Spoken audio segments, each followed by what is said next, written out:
హైదరాబాద్ లో ఆక్రమణల తొలగింపునకు సీఎం రేవంత్ సర్కార్ చర్యలను అభినందించారు AP deputy CM Pawan Kalyan.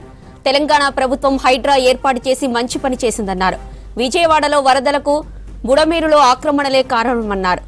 Budameru 90% కబ్జాలకు గురైందన్నారు.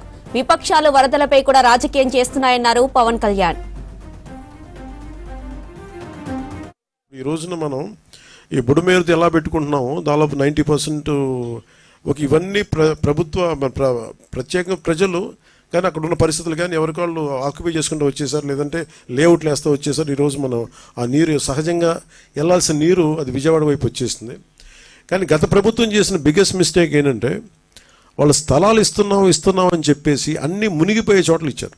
ఇది గత ప్రభుత్వాలు గత దశాబ్దాలుగా జరుగుతున్న తప్పుల్ని వీళ్ళు ఇంటెన్షనల్గా ఇక్కడ లోతట్టు ప్రాంతాల్లో ఉన్నాయని చెప్పి కూడా వాళ్ళు స్థలాలు ఇచ్చేశారు. ఇది మనకి హైడ్రా లాంటి వ్యవస్థ ఇప్పుడు ఒకటి prevention is better than cure కదండి. అని ప్రతిసారి ఏం చేస్తాం మనం, వైలేషన్స్ జరిగే వరకు మనందరం వెయిట్ చేసేది. మనందరికీ నేను మాట్లాడినప్పుడు కూడా బ్లైండ్గా వైసీపీ చేసేసిందో లేదా వీళ్ళు చేసి మేమే మాట్లాడలా.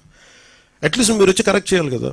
మేమనేది గత 20-30 సంవత్సరాలుగా మీరు చాలా సక్సెస్ఫుల్ ప్రభుత్వాలు. ఇప్పుడు నేను ఎవరో ఒక ఎక్స్ వచ్చి ఒక వైలేట్ చేస్తాడు, ఇంకొక వై వచ్చి ఇంకో వైలేట్ చేసుకుంటే ఇట్లాగా ఒక 10,000 మంది వచ్చి ఒక వైలేషన్ జరిగితే బుడమేరు పరివాహక ప్రాంతం అంతా ఇల్లు కట్టేశారు. అది బేసిక్గా పంచాయతీలకు రెస్పాన్సిబిలిటీ ఉంది, మున్సిపాలిటీలకు రెస్పాన్సిబిలిటీ ఉంది, సంబంధిత అధికార యంత్రాంగానికి రెస్పాన్సిబిలిటీ ఉంది.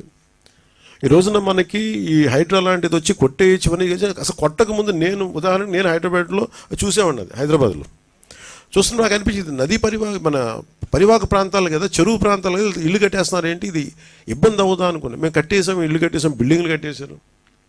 అంటే మీరు డ్యామేజ్ జరుగుతున్నప్పుడు అందరూ కామ్గా, డ్యామేజ్ జరిగింది అన్ని కట్టేసిన తర్వాత నేను నిన్న మాట్లాడింది అందుకే it will become a social issue అని చెప్పాను. చాలామంది ఆర్థిక పరిస్థితులు చిన్న భిన్నం అయిపోతాయి. అలాంటి వాళ్ళకి ఏం చెప్పాలి, ముందే ఇది చాలా స్ట్రిక్ట్ గైడ్లైన్స్. అందుకనే bureaucracy should be extremely alert and powerful. వాళ్ళ బాధ్యత వాళ్ళు నిర్వర్తించాలి. అందుకని ఇప్పుడు రేవంత్ రెడ్డి గారు ముఖ్యమంత్రి వచ్చి ఇప్పుడు ఏమంటారు, కొట్టేస్తూ ఉంటారు. ఆయన చేస్తున్న రైటే, మనం కూడా చెయ్యాలి. అంటే అది కూర్చోబెట్టి అది ఎలాంటి ఇష్యూస్ ఉంటాయో తెలియదు. So lot of social issues, lot of social tensions ఉంటాయి దీనికి. సో దీన్ని కొంత పెర్స్యూజివ్ మెథడ్స్లో చెప్పాల్సి వస్తే, కొన్నిసార్లు కొట్టాల్సి వస్తే, ఇట్ ఆల్ డిపెండ్స్. ఎందుకంటే ఒక హైబ్రిడ్ మెథడాలజీ ఆలోచించాలి, కానీ దీన్ని ఎలా హ్యాండిల్ చేయాలి అనేది కొంచెం చూడాలి. ఇది ఒక డిఫికల్ట్. కాకపోతే అది అట్లీస్ట్ నేను ఏమంటానంటే జరిగింది కట్టేసి ఒక పద్ధతి, జరగకుండా చూడటానికి భవిష్యత్తులో ఇప్పుడు మనం అన్ప్రెసిడెంటెడ్ ఫ్లడ్ ఎఫర్ట్ చూసాం. మనం అన్ప్రెసిడెంటెడ్ లాస్ట్ 50 yearsలో మనం చూడాలి.